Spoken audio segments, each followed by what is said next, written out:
My name is John Daniel Layos, and I am a Business Administration major in Financial Management 2A. And we're here today to interview this young lady about discrimination.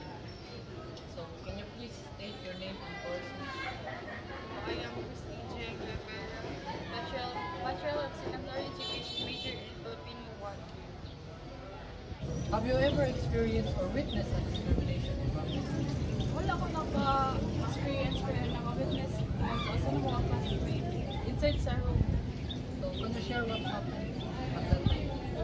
Kuan, nami activity ato and then like among mister is wala sa mood so naingnan siya mo kana.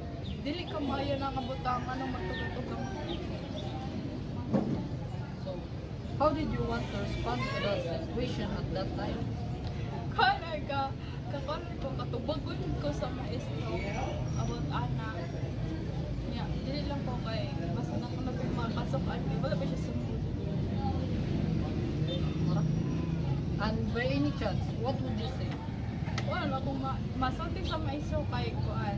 Dili maayo mag-discriminate sa usa ka tawo because mura man siya, mura man naman kayo sa usa ka tawo. Like dili sa taka-judge sa usa ka tawo kung sa yung mga buhat. Basin pragpa siya na siya sa stage of processing.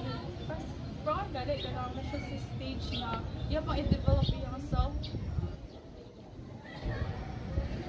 How have your views on discrimination? Negative ba siya or positive? Negative.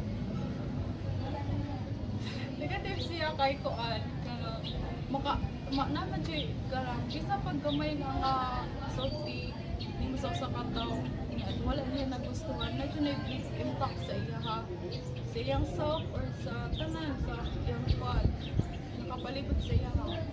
So, kung sa'yo masayin mo sa kanang discriminate o sa nag-discriminate mga tao? Ang masulti ako sa katong tama kanang na-discriminate kay ayaw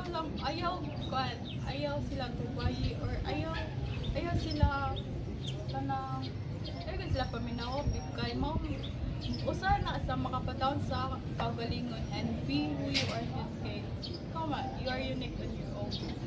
Yes, sa katong mga nag-discriminate nga hindi ka ayaw mag-discriminate. Usa sa siguro ni siya kuan kanang uno nga ninyo kay ako din nag-impact sa usa ka tao dili na siya ano